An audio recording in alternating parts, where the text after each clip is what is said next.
boa noite a todos, sejam bem-vindos a mais um podcast. Eu quero agradecer, antes de mais, ao feedback tão positivo que temos estado a receber. Quero agradecer a todos aqueles que têm nos estado a seguir e não perdem um único episódio. Muito obrigado.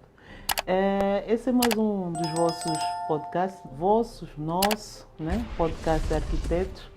E já sabem que Arquitetos é um programa de informação e formação, porque nós estamos realmente preocupados em formar as nossas comunidades e especificamente nas áreas ligadas ao desenvolvimento ou à criação de espaços organizados.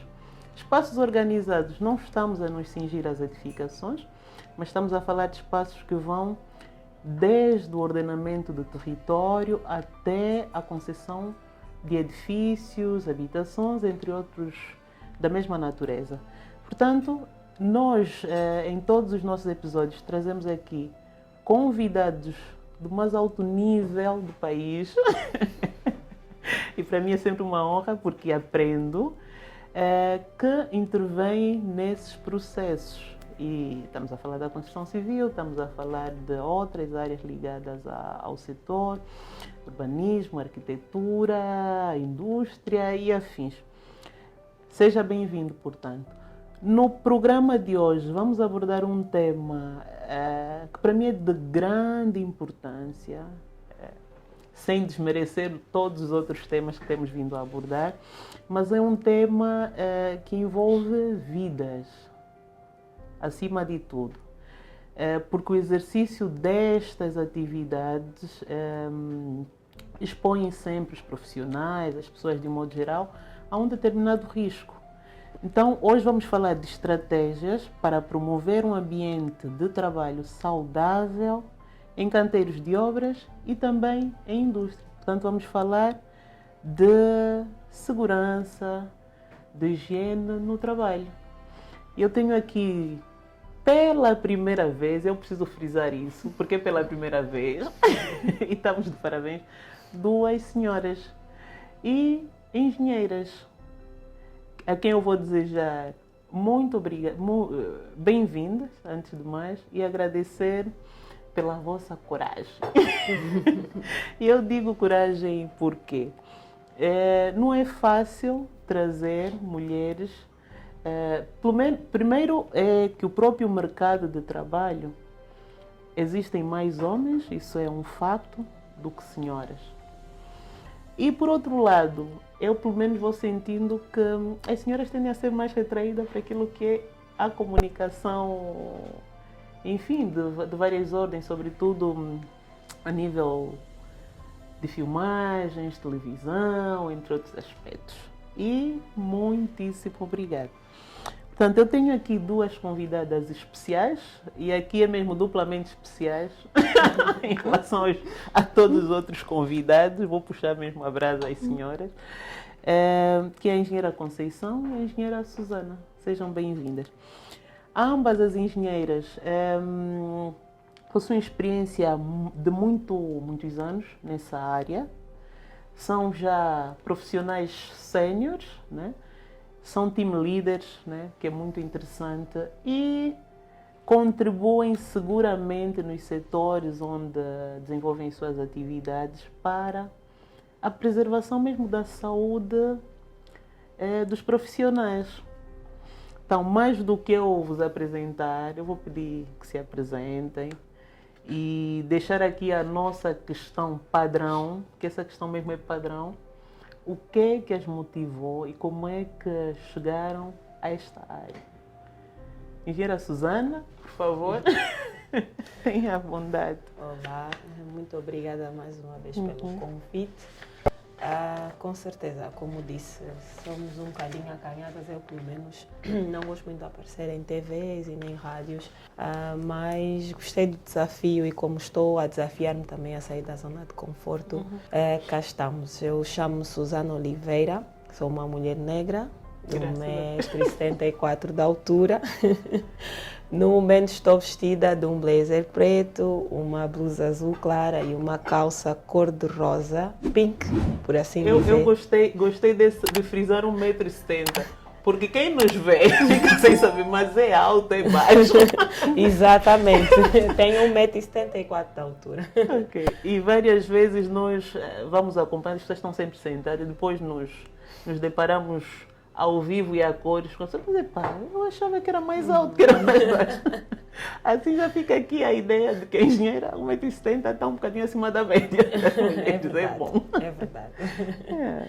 Eu sou cristã, esposa, mãe de 3 filhos lindos, sou engenheira dos cursos naturais e ambiente, pós-graduanda em engenharia, gestão e fatores humanos em saúde e segurança no trabalho. Sou profissional em higiene, segurança e saúde no trabalho há mais de 10 anos. Comecei o meu percurso e continuo nesta indústria, que é a indústria de petróleo e gás, tendo começado como estagiária e hoje, como disse, sou team leader, sou gestora da equipe de higiene, saúde e segurança no trabalho na empresa. E essa questão de ter abordado, começou como estagiária, é muito importante frisar aqui no nosso programa, porque já tivemos alguns episódios onde falamos sobre perfis profissionais, entrada no mercado de trabalho e até o processo inverso de começar a carreira sem uma licenciatura como técnico e estar ao longo dos anos atingir aí patamares muito altos a nível daquilo que é a carreira. Isso é importante frisar. Quer dizer que os estagiários é sempre uma boa porta de entrada, se não é melhor, né? Na carreira profissional. Muito bem. Exatamente. Falando sobre o que motivou-me a escolher essa profissão, foi acaso do destino. Uma única vez, num semestre, uma disciplina com o mesmo nome, Saúde, Higiene e Segurança no Trabalho. Mas como é que vai para a engenharia? Uma área tão, na sua maioria, senhores, né? Como é que chega na engenharia? Por causa do sonho de infância, quando eu era mais nova, eu dizia aos meus pais, aos meus tios, que eu ia ser ministra dos petróleos. Uau. Até que um dia o meu tio padrinho disse-me: olha filha, ministro não é uma profissão, é um cargo que alguém ocupa. Então, se queres ser ministra dos petróleos, tens de ser engenheira primeiro dos petróleos. E não foi inspirada pela Albina Assis, né? Por acaso até fui. Sim, estou a dizer isso porque acho que devemos ter mais ou menos a mesma idade. Exato. Também já fui inspirada pelaquela mulher outra hora. É verdade, era a única, não tínhamos muitas referências, então eu via ali, eu dizia, uau, um dia eu quero ser. Só que eu não sabia, até me terem dito que não era uma profissão. E aquilo ficou, cresceu. Aquela mulher realmente transmitia muita força, muito poder. Poder. Exato. Né? E ainda mais numa sociedade machista, estamos a falar, anos 90 e tal, né? Sim. E ter aí uma mulher a desempenhar uma função tão importante é só para ver aqui a importância da construção de modelos para a nossa sociedade. Exato. Eu confesso que eu também olhava para a senhora da mesma forma, pensei que logo inspirou-se na engenheira Albina X. Exato. Muito bem. Então foi assim que fui parar a engenharia e tornei-me profissional em saúde, higiene e segurança no trabalho, porque gostei muito da disciplina. No último ano da faculdade, apaixonei-me, acho que pela forma como o professor expôs o que é que o profissional fazia, o que é que a disciplina tratava. E foi aí então que eu decidi, eu já sou engenheira, então agora vou seguir a minha profissão nesta disciplina. Morreu o sonho de ministro. Morreu. Muito bem. E a engenheira Conceição? A sua história? Bem, também gostava de agradecer o convite, né? Não foi fácil. Não foi fácil. Chegar até aqui, mas pronto, finalmente estou cá. Bem, eu sou a Conceição Muculo. A minha formação de base é gestão em engenharia industrial e depois tenho um mestrado na área de engenharia, aliás, de segurança ocupacional. Diferente da Susana, eu tenho 1,64 m, 10 centímetros a menos. Ok. Relativamente ao gosto desta área, o que é que me motivou? O que me motivou foi o fato de saber que nesta área é possível cuidar do bem-estar das pessoas. Então... Mas sempre quis fazer engenharia industrial? Não, foi por acidente. Isso porque... Como é que foi esse acidente? Violento ou assim?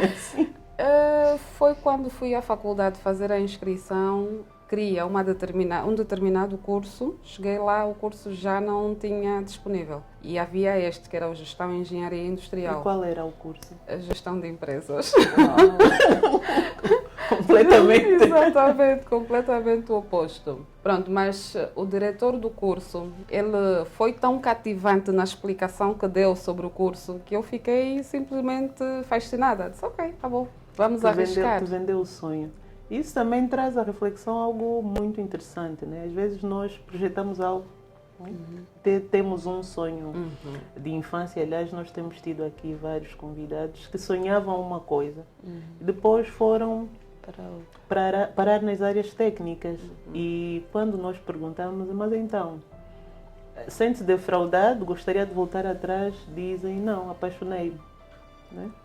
É muito interessante essa questão. Então foi para ali. Foi assim comigo. Ok. Porque eu acho que no fundo não tinha bem certeza daquilo que queria, né? Queria a gestão de empresas, porque era um curso que sempre coloquei na cabeça, mas depois de saber o que é que envolvia o outro curso, realmente desisti, já nem procurei outras universidades, fiquei naquela. E depois, ao longo do curso, também tive a cadeira de Higiene e Segurança no Trabalho. E a cadeira era tão profunda naquilo que eram as condições de trabalho, os direitos dos trabalhadores, os direitos ou obrigações do empregador, enfim.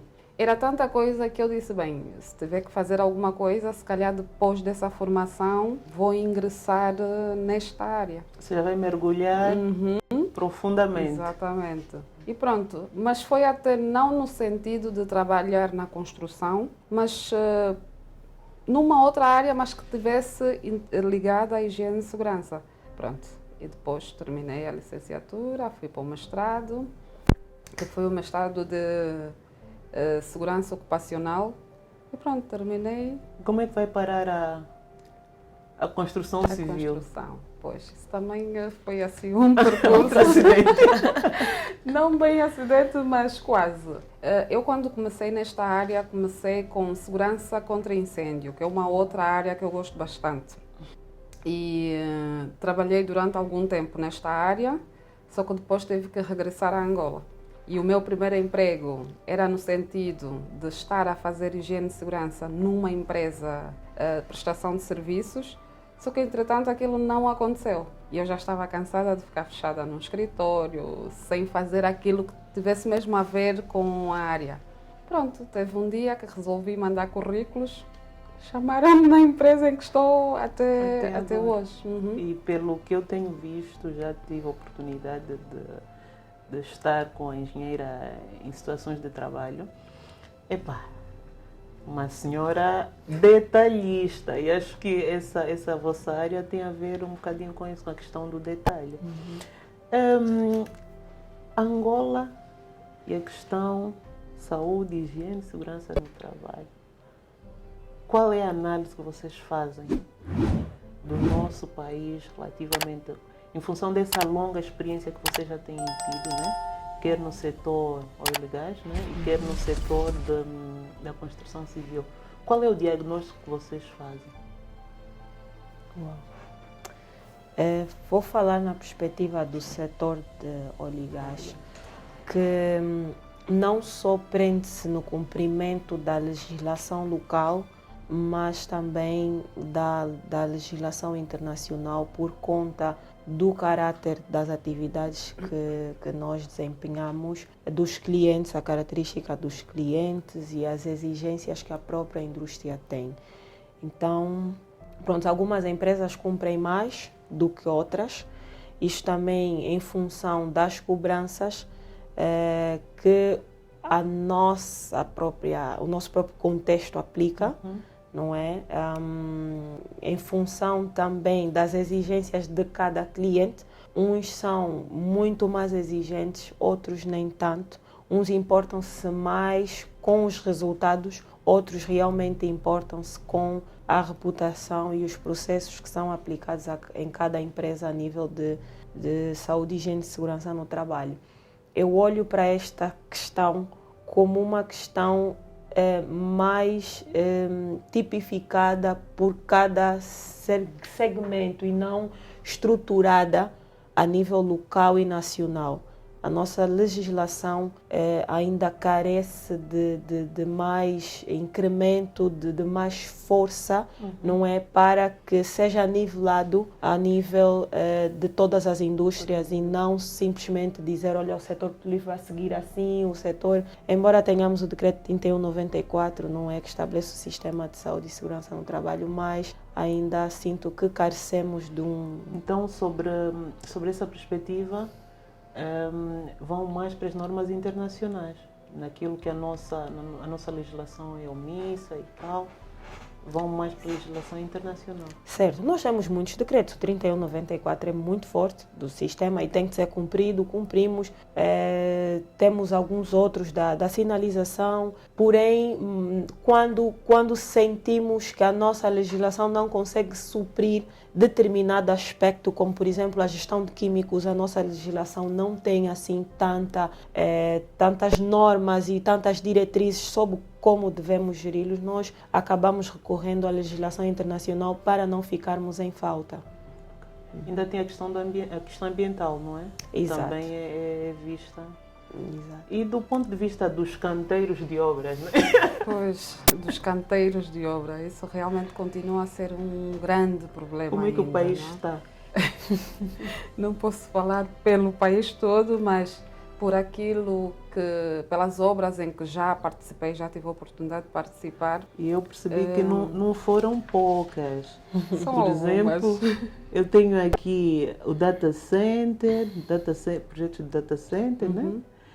Construções de edifícios, urbanizações, complexos logísticos, centralidades, enfim, um conjunto de obras muito, como é que eu vou dizer, com funções muito diferenciadas. Exatamente. Né? E que seguramente, do ponto de vista da perspectiva de saúde, higiene e segurança, também é diferenciado. Há diferenças, né? Mas como é que dessa experiência toda o país de facto está sensível para essas questões?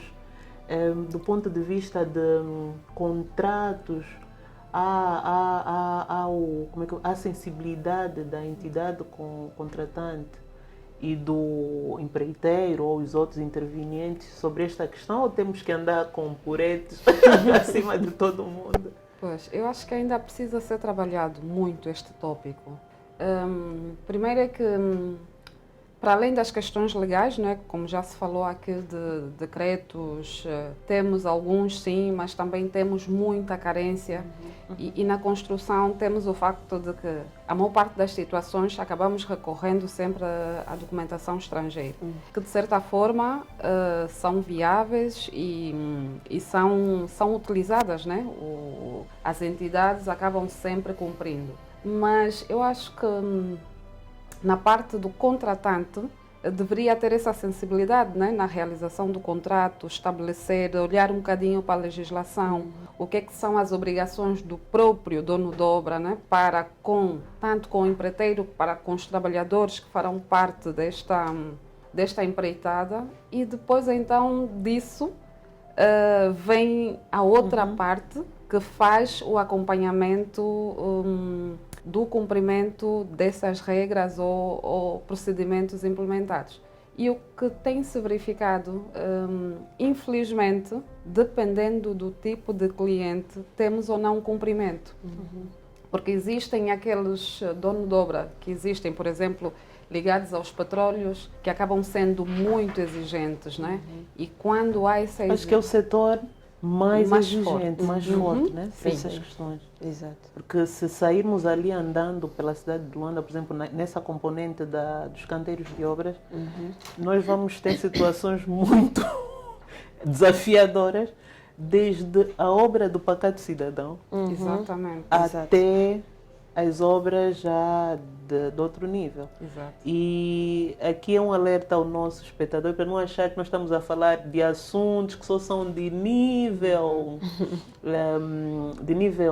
maior, de uma estrutura superior, por exemplo, relação de contratos entre o Estado ou outros intervenientes. Estamos a falar, começa na realidade Da nossa Da casa. nossa casa. na nossa casa. Porque eu, se mandar fazer, por exemplo, uma fossa no meu quintal, eu tenho que ter o cuidado de criar as medidas de segurança para aquilo. Porque se houver algum acidente, quem tem que responder eu, criminalmente, né? Porque não criei as condições necessárias, ou pelo menos não exigi ao empreiteiro que as criasse. Então, isso começa mesmo de casa. De casa. De casa. Então, do ponto de vista, se tivéssemos de resumir essa questão do nosso contexto, começa legislação, Sim. né? Temos que fazer algum esforço. Um esforço muito grande. Sensibilidade das pessoas. Sensibilidade das pessoas, Exatamente. que essa questão do próprio cidadão ter aqui algum conhecimento, A cultura né? de segurança. Educação. A cultura. Exato.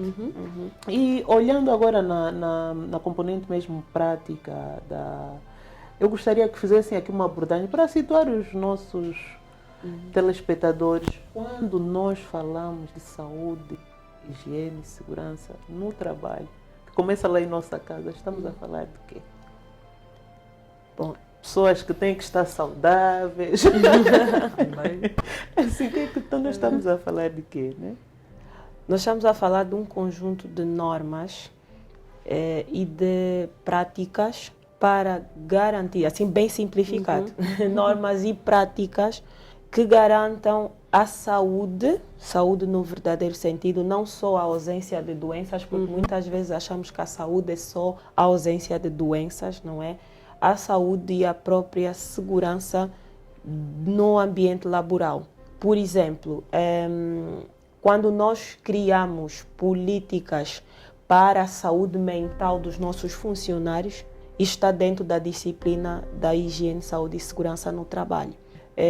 Quando nós dizemos que o funcionário tem direito a um dia de descanso depois de ter uma jornada laboral muito carregada, estamos a cuidar também da saúde do trabalhador. Quando nós dizemos que o trabalhador deve usar o equipamento de proteção, por exemplo, usar um capacete, usar óculos de proteção, nós estamos a cuidar da segurança daquele trabalhador. Então, vou deixar a Conceição também. Sim. De certa forma resumiu, não é? Isso é um conjunto. Depois também tem a questão mesmo da própria saúde do trabalhador, que é importante para um trabalhador desempenhar uma determinada atividade, saber qual é o real estado. Daí a obrigatoriedade ou a responsabilidade dos empregadores garantirem que os seus técnicos façam os exames médicos.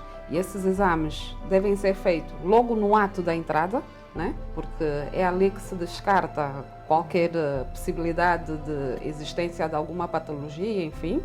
E depois até no decorrer da própria atividade, que são os periódicos. E isso, de certa forma, garante também, permite, aliás, garantir que o trabalhador está bem e que aquela atividade que ele desempenha não lhe coloque em risco.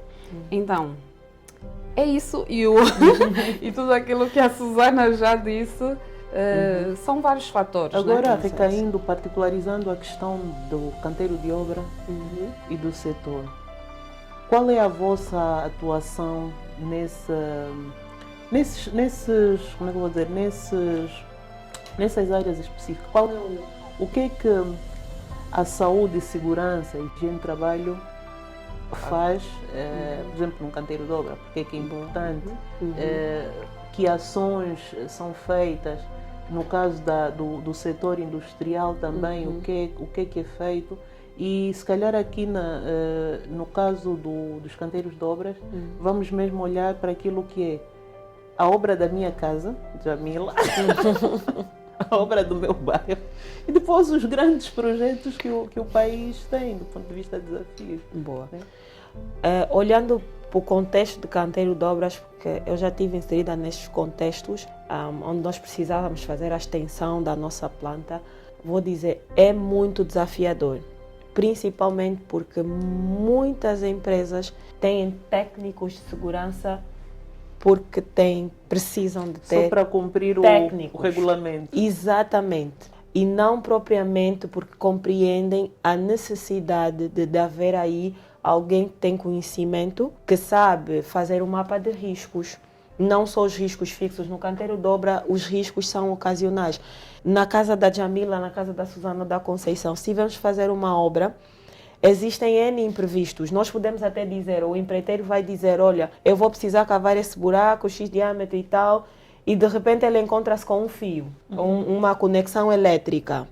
Ao fazer isso, tem de ter alguém, não só da área da engenharia, da área do projeto, mas também um técnico de segurança para dizer, olha, agora precisamos parar, vedar a área, analisar se é uma fonte viva, se não é, qual é a origem. Então, o técnico de segurança, ele está no local de trabalho para cautelar que não aconteçam acidentes, eu costumo dizer, e todo mundo volte para casa seguro. Garantir que nós vamos executar a nossa atividade conforme o planejado, mas que ao final do dia todo mundo possa voltar para a sua casa e para as suas famílias. E para isso é necessário ter a compreensão de quais são os perigos que nós estamos expostos, os riscos que esses acarretam, as consequências. Olha, se acontece, alguém tiver aí um choque elétrico, pode levar à morte. Podemos ter uma fatalidade. Se alguém não tiver a usar o EPI apropriado, uma ferramenta manual... Para os nossos espectadores, um EPI é mesmo o quê? É um equipamento de proteção individual. Muito bem. Ou seja, ele não tem que estar lá de chinelos, não são os chinelos. Não pode. Quais são os equipamentos, por exemplo, usados aqui no setor da construção? Aquilo que o regulamento exige, né? Porque... às vezes nós vemos obras que as pessoas, pronto, vão como se estivessem em casa, né? Mas isso é um problema quase que generalizado. E só para reforçar ainda aquilo que a Susana esteve a dizer, o que é que nós, pelo menos quando entramos numa empreitada, temos a parte inicial, que é a preparação de tudo, não é? Temos a questão dos processos, não é? Os procedimentos, ou seja, é uma empreitada de quê? Quais são os riscos expectáveis e as supostas medidas que poderão ser implementadas para mitigar ou mesmo eliminar esses riscos. Pronto, tudo isso tem que estar documentado.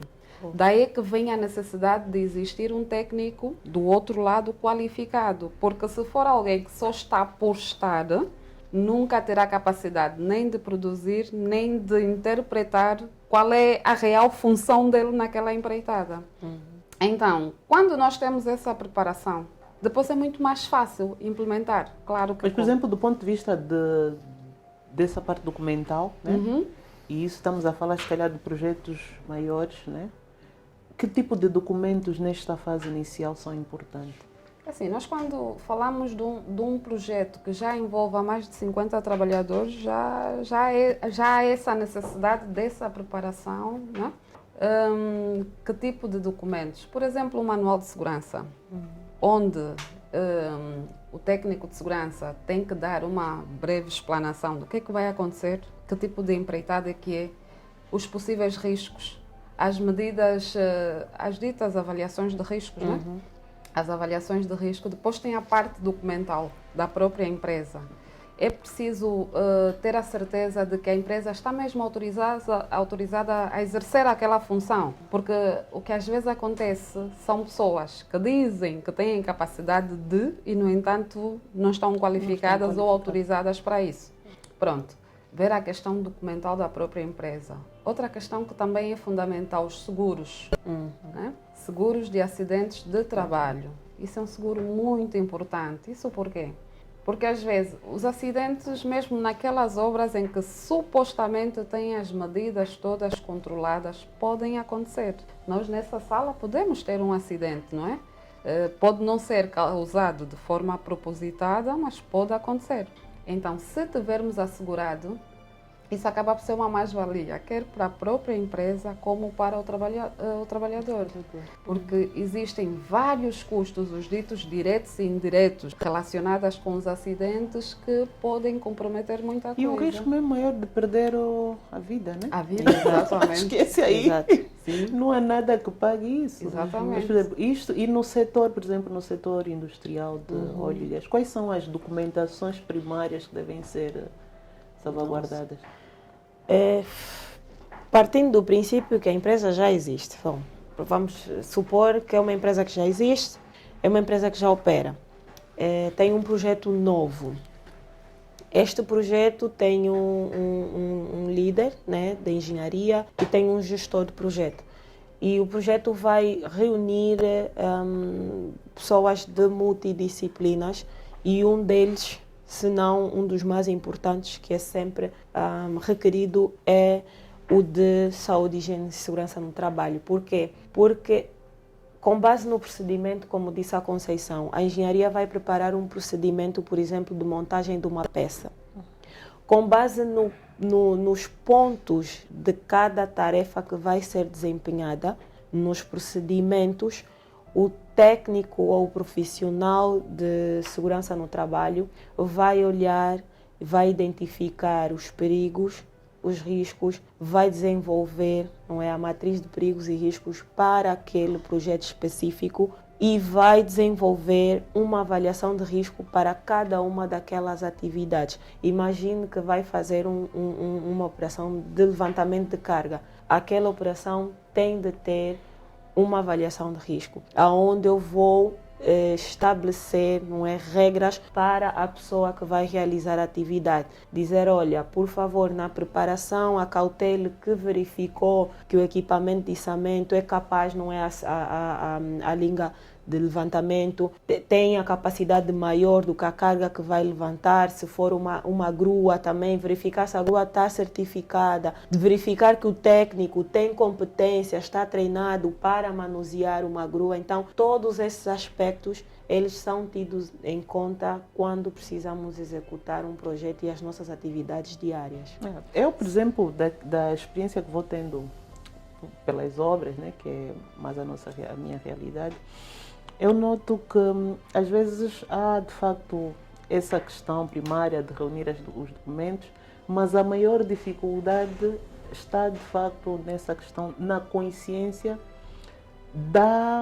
do cumprimento estrito daquilo que se está a fazer. Mas aí também, por isso é que entra as formações, as ações de sensibilização, porque não adianta produzirmos esses procedimentos todos e estarem todos na gaveta. É que as pessoas têm que ter conhecimento. Por isso é que o conhecimento ou a técnica do próprio técnico de segurança é muito importante, a abordagem perante as pessoas, porque ele tem que expor essa informação. E não é apenas uma vez, isso é um ato contínuo, não é? Continuamente, ele tem que estar ali a martelar até a coisa pegar. Agora, ainda nesse campo do primeiro passo, nas nossas obras próprias, a nossa casa, qual seria o primeiro? Algumas das coisas às vezes sem projeto. É complicado. Mas antes de entrar para aí, sem esquecer, só pegando o gancho da Conceição, uma prática muito comum e que deve ser adotada por todos, não é? É o diálogo de segurança. É a reunião pré-trabalho. Antes de se começar a fazer, e pegando o gancho da casa, não é? Se vai fazer uma casa, vai fazer uma construção, precisa conversar com a equipa que vai fazer a obra, e esclarecer exatamente o que é que deve ser feito e pegar o feedback daquela equipa também, dizer... Porque, por exemplo, eu olho nessa questão do construir a casa. Primeiro, por vezes, construímos a nossa casa sem projeto. Exatamente. Começa logo por aí. E depois, contratamos uma equipa, até na perspectiva de poupar, né? Olha, eu quero reduzir o custo, não quero ter gastos com uma grande empresa. Vou constituir a minha equipa de pedreiros, serventes, o que for, e vou pô-los lá a fazer. Primeiro tem essa particularidade, um projeto, uma casa de raiz. Depois tem outra questão ainda, que é, eu já moro na casa, ou estou a construir a minha casa, entretanto, construir primeiro o anexo, vou lá viver, tenho a minha família aí, enquanto vou construindo a minha casa. E eu, pelo menos daquilo que vou vendo, de um modo geral, nessas obras mais pequenas, singulares, é que as pessoas às vezes partem mesmo por uma solução dessa, digamos, entre aspas, uma construção evolutiva. Exato. Qual é a vossa perspectiva sobre essa? Isso é muito perigoso. Digo perigoso porque vamos entender aqui os perigos associados. Há famílias que estão a montar um chão, né? Não sei como o termo técnico, o pavimento. Sim. Pavimento. Há famílias em que estão a montar o chão de um quarto, mas a família está toda lá a viver. Estão a pintar uma parede, e não é no anexo, é mesmo dentro de casa. Digo que isto é muito perigoso, por quê? Porque há agentes ali, químicos, presentes naquele ambiente, que prejudicam gravemente a saúde daquela família. E é assim que depois, ao longo dos tempos, as pessoas começam a adoecer e não percebem porquê. As poeiras, a toxicidade das próprias tintas, o cimento, tudo aquilo acaba sendo inalado pela família. E nós achamos normal, no nosso contexto. Eu também já vivi nesse contexto, já vi os meus pais Todos a pintar. nós. Todos nós. E isso é o dia a dia. Das várias tentativas que tem, de suicídio, de suicídio, exatamente. Que já passamos até aqui. Isso é seguramente muito essa é a perigoso. mais comum. Exatamente, isso é muito perigoso. Então é necessário, quando queremos fazer uma obra, ou a família ausentar-se e deixar-se, se não tem condições para contratar uma empresa. Já existem várias empresas, desde as mais pequenas às maiores. Até os pedreiros já estão organizados em associações em que eles já se licenciaram, eles pronto, criaram aí um grupo, não é, para poderem executar a obra. Então, eu sinceramente desaconselho por conta dos riscos à saúde. Exatamente. E segurança da própria família. Uhum. Eu acho que eu pelo menos tenho um problema enquanto arquiteta e sofro muito, às vezes, com alguns aspectos que eu vou vendo aí nas construções. E nós temos essa particularidade, olharmos, em função da nossa profissão, olharmos mais ao detalhe.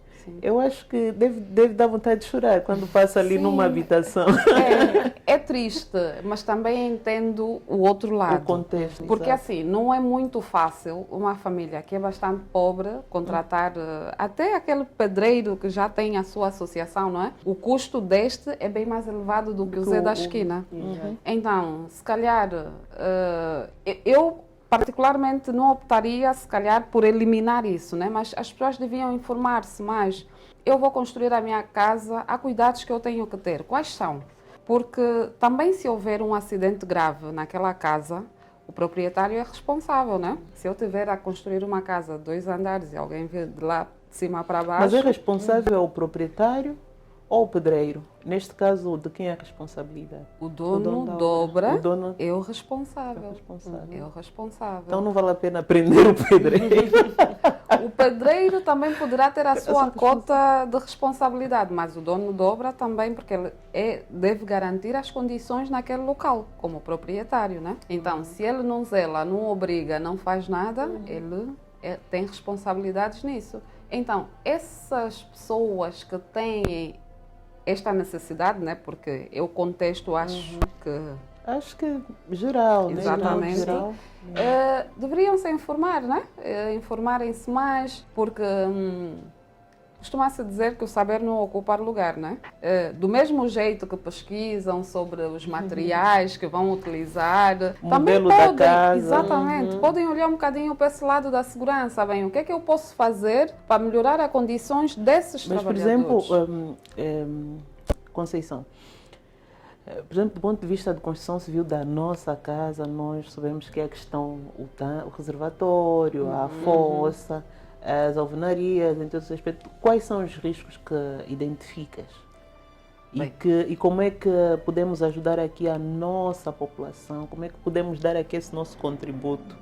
Que, no fundo, essa nossa conversa também é muito direcionada a esses nossos espectadores. Como é que eu, Jamila, se tiver de encontrar a Conceição, e fica aqui o alerta, se precisarem da ajuda da Conceição, vão mandar ali para a produção um e-mail com as vossas questões e depois podemos arranjar mecanismos de encaminhar essas respostas. Como é que eu, Jamila, posso... Que questões é que eu tenho que observar? Quais são os riscos? Porque eu sinto que às vezes a própria população não conhece os riscos. Exatamente. Quais são esses riscos?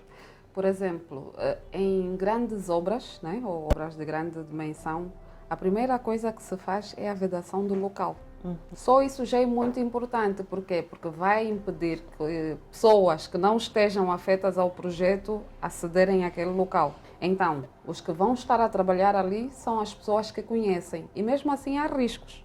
Porque essas pessoas, quem escavou foi um trabalhador e o trabalhador que está a levantar a outra parede pode sem querer cair naquele buraco. Então, essas pessoas, a primeira coisa é vedar o local. Até porque é uma prática cá em Angola, né? Quando se compra um terreno, a primeira coisa é vedar mesmo o espaço. Colocar um portão e não permitir que ninguém entre para aquele local, né? E depois, em questões de escavações, por exemplo, é preciso ter atenção à vedação do próprio espaço, porque às vezes o que acontece, e eu já verifiquei isso várias vezes, principalmente na periferia, não é?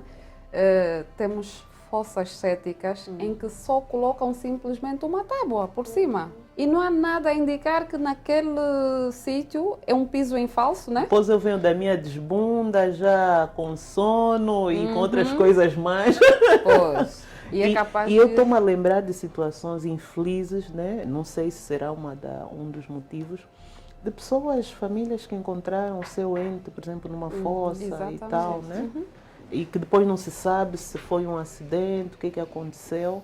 No fundo é para alertar mesmo aqui o risco dessas situações. Porque mesmo até em casas já acabadas temos a questão dos tanques de água, né? Por diversas vezes crianças acabam entrando dentro desses locais e depois são encontradas já mortas, né? Isso por quê? Porque o tanque esteve aberto. Uma criança não tem essa sensibilidade, não sabe, se calhar até vai pensar, bem, vou lá, vou nadar, depois consigo sair. Tem sempre essa tendência, então.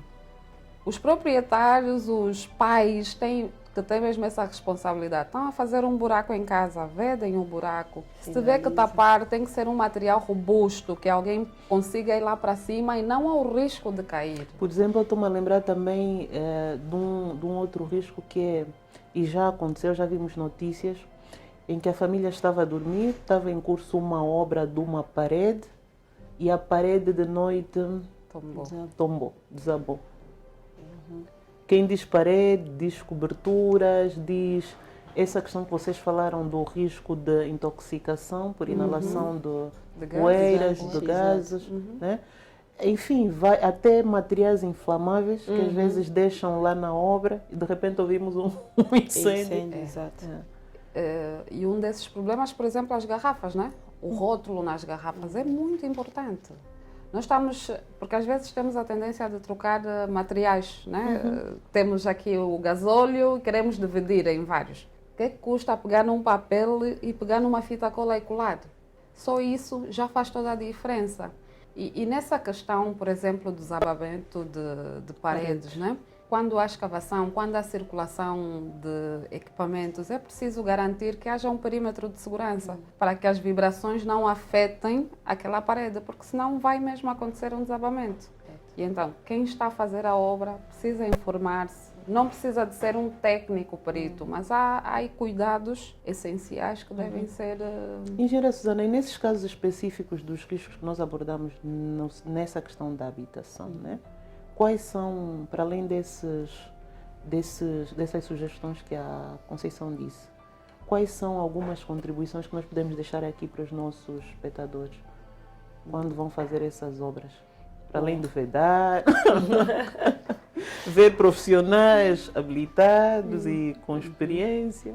Sinalizar. Uma prática que nós estamos a perder muito é, ao chegar numa vizinhança, hoje os vizinhos já não se falam, mas é muito importante falar com as pessoas do entorno e dizer, olha, eu sou o fulano tal, vizinho novo, vizinha nova, comprei o terreno aqui do lado e brevemente vou estar a iniciar uma obra que provavelmente possa causar impacto no vosso dia a dia devido ao ruído, devido às poeiras. Um aspecto muito importante que muitas vezes nas nossas construções nós não temos em conta é aquela proteção à volta, se for uma casa de primeiro andar, por exemplo, aquela proteção para garantir que as poeiras ficam ali contidas e também não haja projéteis. Porque muitas vezes, até mesmo nas nossas obras aqui da cidade, tu estás a passar por uma zona que não foi barricada, que não foi sinalizada, tens uma obra em cima a ser edificada e caem objetos. Detritos aí de derrubar as paredes ou de estar a perfurar alguma coisa, e alguns destroços acabam por caindo. Então, nas nossas obras acontece o mesmo. Para evitarmos que a nossa vizinhança seja afetada e causemos um acidente, as crianças gostam muito de obras. Amam, não sei o que se passa com o porquê. Mas, como disse a engenheira Conceição, se não tiver o muro, não tiver essas medidas todas, está aí o pedreiro a fazer a obra e está uma criança lá embaixo e cai alguma coisa, ou um martelo ou qualquer coisa, porque até muitas vezes os nossos técnicos não têm o cinto para colocar as ferramentas quando estão no alto, escapa-lhe da mão, cai e mata alguém. Okay. E olhando agora para aquilo que é as obras de maior envergadura, quais são os riscos que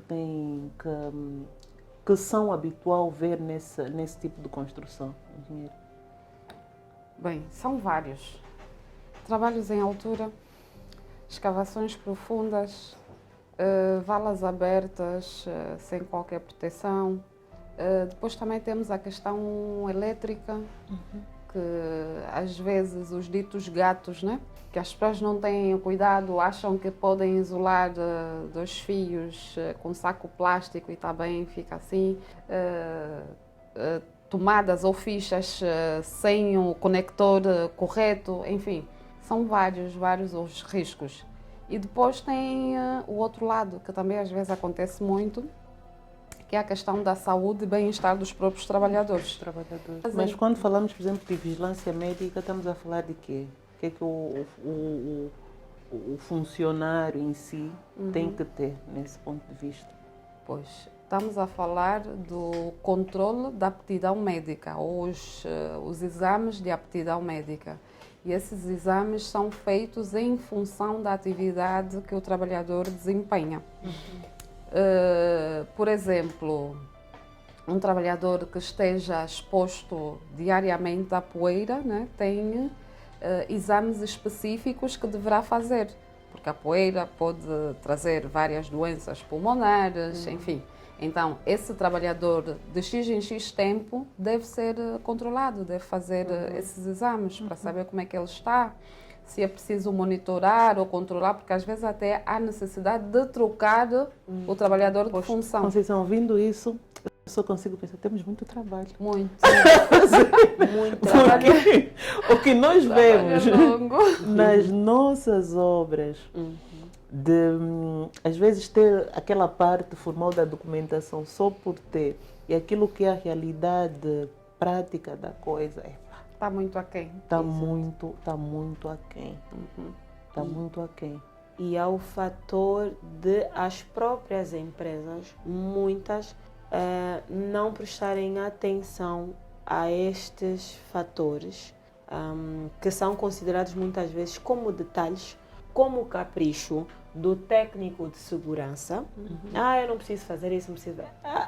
Vindo da. E até aquilo que diz, eu já trabalho há anos nisso, nunca me aconteceu. Exatamente. Olha, recentemente eu tive uma situação de uma pintura com epóxi. Epóxi é uma tinta que é tóxica e com a exposição prolongada ao longo do tempo a pessoa pode vir a ter câncer nos pulmões. Então chegou lá, não é, o empreiteiro ou a pessoa contratada para fazer e não tinha condições nenhumas, não tinha. E o membro da minha equipa foi lá e parou, disse, olha, não tinha, nem tinha a roupa nem a roupa para manusear o químico. Ele estava vestido normalmente, com os óculos normais. Não se passa nada, eu sou o Superman. Já faço isso há anos. Uma máscara da Covid, aquelas máscaras simples. E nós paramos a atividade. e depois temos parado a atividade, o técnico ficou zangado conosco. Eu tenho um tempo a cumprir, eu preciso sair daqui quando forem 16 horas e tal e tal. E acaba sendo um reflexo da empresa de onde ele veio.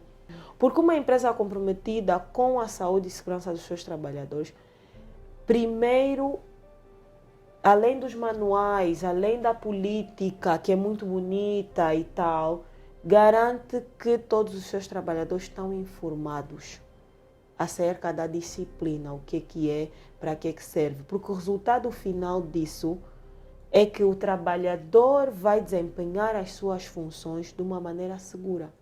Mas quando nós não temos a compreensão, é a mesma coisa como usar o cinto de segurança. Durante muitos anos nós não tínhamos a compreensão. Daí começou a haver as campanhas um bocadinho mais visuais, apresentavam aqueles acidentes que eram mais chocantes. Aquilo era para despertar a nossa consciência de que se eu não usar o cinto de segurança, eu tenho a probabilidade de ter um acidente e ficar paralítico, o carro incendiar e tudo mais. Então, tem esse cariz, esse pendor educativo, esse pendor sensibilizatório. Porque uma pessoa que viveu a vida toda, 40 anos, 30 anos, sem saber o que é isso, de repente vai parar numa empresa mais organizada, encontra-se com uma Conceição e uma Susana que lhe diz que ele não pode manusear aquela tinta assim. E eu vejo que as empresas ficam mesmo muito aborrecidas quando vem muito. A chata da engenheira que está a vir ali nos chatear com questões. Nós temos prazos a cumprir, temos objetivos a cumprir.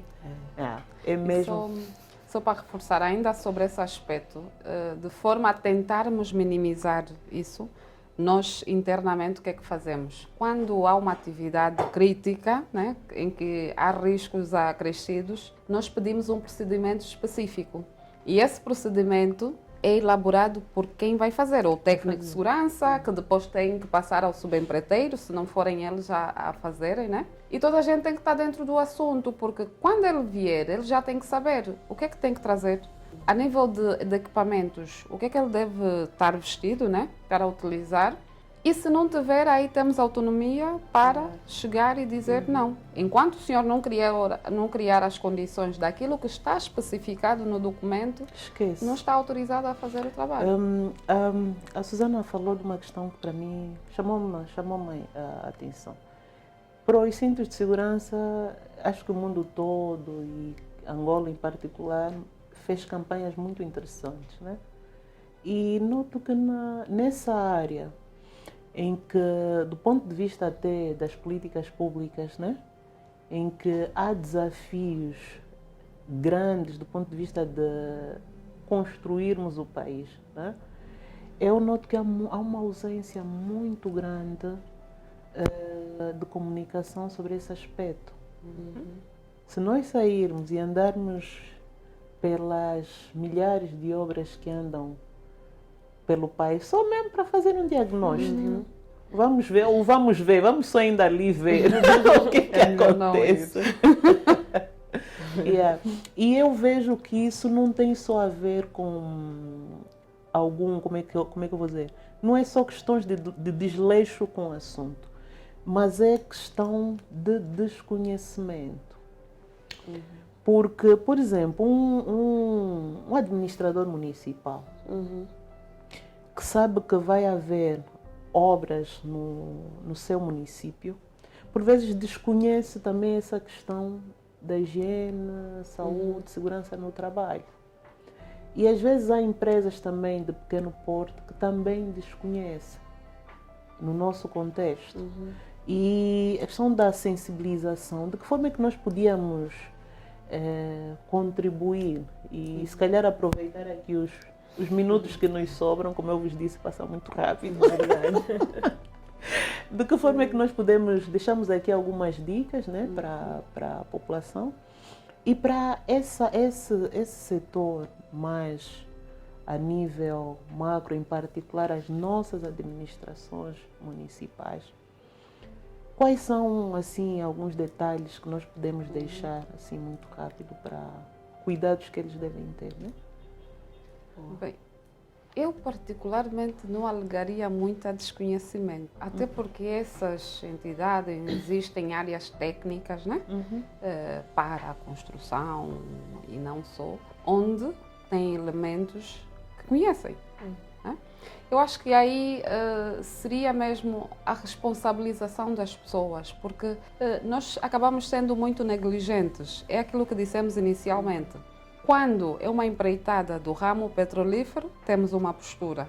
Quando é uma empreitada diferenciada, sem estar aqui a indicar nomes, não é? É outra postura. Então, o conhecimento está lá, mas o grau de exigência é que anda aí a pairar E nós de vemos forma... muitas... Isso, pronto, nós temos que falar dos nossos problemas e a questão desse nosso podcast é mesmo informar e formar.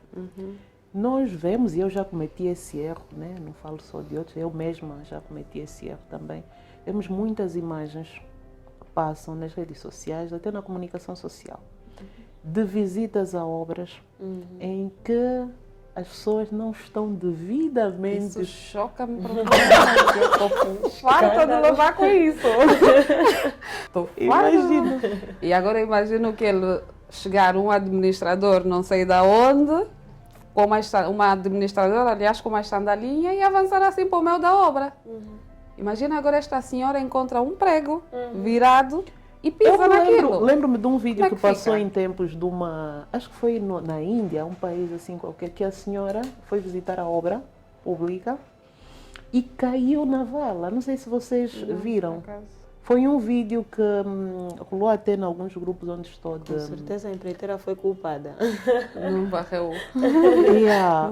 E nós, por exemplo, nos últimos anos, cada vez mais vemos entidades a visitarem obras, desde o administrador, ministros, entre outros, o nosso próprio Presidente da República, né? Vão visitando obras e é importante nós sensibilizarmos os gestores para essa questão da segurança, né? E há imagens que às vezes nós vemos, as pessoas até não estão devidamente organizadas, equipadas, do ponto de vista dos EPIs. Os EPIs já referiram aqui o capacete, pronto, são vários. Né? Às vezes só bastava até o calçado. O calçado. Podia não estar com capacete, né? Porque normalmente quando há essas visitas, as atividades também estão mais... pronto. Mas pelo menos o calçado, isso devia ser, porque o risco está lá. E às vezes quando diz, mas eu não vou demorar, é uma coisa de 5 minutos. Às vezes é no primeiro segundo que as coisas acontecem. Um prego, o risco de um tétano, né? Exatamente. Embora essas visitas normalmente são muito direcionadas, não é? Há sempre alguém a orientar onde é que devem circular, mas o risco está sempre presente. Okay. Então fica aqui o alerta. Só em tons mesmo de conclusão. Epa, somos mulheres, não tem como não fazer essa pergunta. Por que eu faço essa pergunta? Há muitas mulheres lá do outro lado da Câmara que precisam de, às vezes, motivação. Como é que é ser mulher, cristã, como mencionou, fez questão de frisar, deve ter aí as suas atividades também ligadas a esse aspecto. Mãe, esposa, portanto, líderes de equipas, não só nas áreas profissionais, como também equipas em casa, líderes de família. Como é que é feita essa... E eu acho que como mulher, e acredito que quem nos vê também tem sempre essa questão. Eu, pelo menos, tive sérias dificuldades em gerir esse aspecto e gostaria de ouvir a vossa experiência para ajudar aqui outras mulheres a serem profissionais, né? Como vocês são, né? De excelência.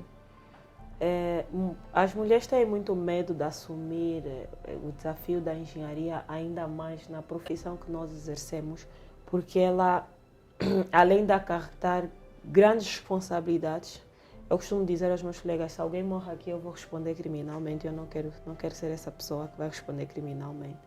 Grandes responsabilidades, grandes riscos, mas também uma grande satisfação está aí agregada. Esse desafio é possível de ser enfrentado com uma boa rede de apoio. Ponto número 1. mulher, escolha bem com quem você se vai casar. Seja específica. Se ainda não está na profissão, diga: eu pretendo ser engenheira e exercer esta função, ou trabalhar em obras, porque tem a componente do sábado e do domingo, dos feriados há agregados. atividades que às vezes são supervisionadas, são executadas de noite. Sim, e a profissional, exato. por exemplo, de engenheiro de segurança, outra, ou mesmo uma engenheira Tem que civil, às vezes acompanhar. tem que ir acompanhar. Exato. Por isso, ponto número 1. Escolha bem com quem se vai casar. Uma pessoa que vai ser compreensível e lhe dar suporte. Muitas vezes eu saio ao sábado, saio ao domingo e eu deixo os meus filhos com o pai. Porque ele entende, ele apoia, ele compreende, ele suporta. E muitas vezes até liga para saber como é que o trabalho está a correr, se eu conseguir ultrapassar aquele desafio. Então, garantir-se que este ponto está acautelado. Se decidir não se casar, garantir que tem uma boa rede de apoio, não é? Faça terapia. Essa parte é essencial. Se autoconheça, porque o medo vem, a dúvida vem, a autossabotagem é muito maior quando nós somos mulheres a desempenhar essas profissões. Constantemente nós nos perguntamos: será que eu sou capaz? Será que eu estou a fazer a coisa certa? Será que eu consigo? Será que não estou a abandonar os meus filhos? Exatamente. A família também às vezes vem culpar, não consegues ir a um evento. Mas tu estás sempre, depois acaba vindo aquela culpa. Então, E muitas desistem. Exato. Eu conheço engenheiras, arquitetas que têm a formação, mas não exercem, em particular por conta dessa dificuldade de gerir os vários setores. E aqui a nossa querida Conceição. Bem, não tenho filhos, mas tenho sobrinhos. São filhos também. Exatamente. O que é que eu posso dizer? Bem, quando nós fazemos as coisas com amor, empenho, é possível. Então, as futuras ou engenheiras que estão lá em casa, não tenham medo. E o principal, só o fato de saber que a nossa atividade salva vidas, então acho que não há preço. Não há preço. Acho que não tenham medo. Se tiverem que ingressar nisso, estejam... Pelo menos tentem, não é? Tentem e vão sentir satisfação. Eu, por exemplo, essa questão que a Susana falou da rede de apoio, para mim é o X da questão. Não só o esposo, a família, os irmãos, os avós, os tios, às vezes até o próprio funcionário que nós colocamos na nossa casa, isso é fundamental. E de resto, estamos aqui 3 senhoras, cada uma todas nós pelo menos mais de 10 anos no setor temos. Sobrevivemos, Exatamente. estamos felizes. E por isso é que estamos aqui a fazer esse parênteses, em especial às mulheres. Muita força, vamos para frente, é possível. E temos, por exemplo, a Susana e eu acompanhamos a SMET, né? Vamos convidar a engenheira Conceição também a fazer parte. Tem que fazer parte. A SMET, fica mesmo aqui a chamada de atenção, é uma associação de mulheres na engenharia. E é um cordão de apoio a vários níveis. Exato. A vários níveis. Então, ou seja, há também essa rede de suporte para as mulheres na engenharia. Então, só me resta agradecer mais uma vez por nos acompanharem, pelo feedback que nos têm dado. Agradecer a nossa produção maravilhosa, que é muito paciente, está sempre ali com um olhar atento. E emocionados, parece-me. Estou a ver aí uma lágrima, né, no canto do olho. Muito obrigada a todos. Partilhem, deem like, publiquem, divulguem. Eu acho que vamos ter que lançar aqui um desafio a partir do próximo programa.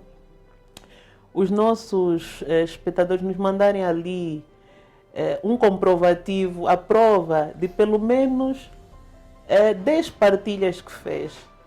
E ver se damos aqui alguns benefícios, não? Vamos deixar aqui essa dica, por favor, é muito importante para nós, porque vamos estar a formar e a informar a nossa comunidade. Até o próximo podcast. Muito obrigada. Obrigada. Obrigada.